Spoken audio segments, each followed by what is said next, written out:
Upon the death of a farmer, someone is typically appointed to handle the descendants' operation, giving creditors only a few months to present claims against the estate for payment.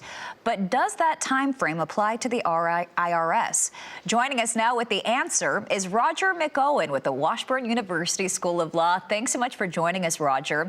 So to start, can you walk us through the claim procedure for this type of situation? Sure, Christina. Good to be with you today. There's a typical procedure that every state probate process has in place. And normally in that procedure, when someone files a petition to probate a will, they have to give notice to creditors by court order, and that's typically within about 10 days after they file their petition to administer that will. And that has to be notice that's to all persons concerned with the estate. In other words, those that would have a claim against the estate. And typically what happens is that you publish notice for probably about 3 consecutive weeks in a local newspaper, and if you know actually of creditors that exist, they're entitled to actual notice. So it puts in place a procedural time frame during which creditors have to come forth and present their claims.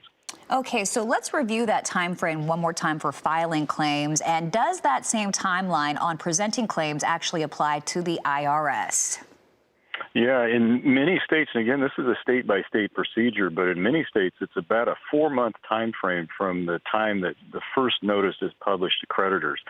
But with respect to the IRS, that rule generally does not apply. They have a 10-year collection period that runs from the date that they've assessed tax. And so they could have assessed tax against the individual while the person was alive. If that liability remains unpaid at death and they're still within that 10-year time frame and they presented their claim timely, they can collect that from the heirs and from the estate well beyond the death of the decedent.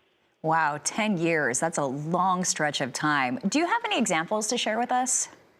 In fact, there was a recent case out of Michigan on this just decided about a month ago, and the IRS was trying to collect on an income tax assessment that it had made more than 10 years earlier. So they had assessed the tax more than 10 years back.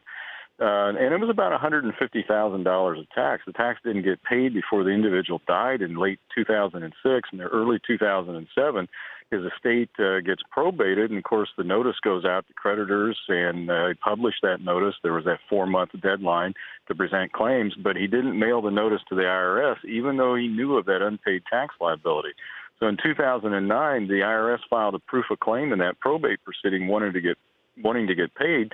The estate didn't respond, and so the IRS started a collections proceeding 7 years later trying to reduce the tax assessment that they had made 11 years earlier to judgment. And the trial court, as well as the appellate court, said that's timely because they had filed within 10 years from the date the tax was assessed. They could collect it outside that 10-year window. Oh, my goodness. All right. Well, we really appreciate you always sharing those stories with us. Thank you for joining us. Roger McEowen with the Washburn University School of Law. We appreciate your time.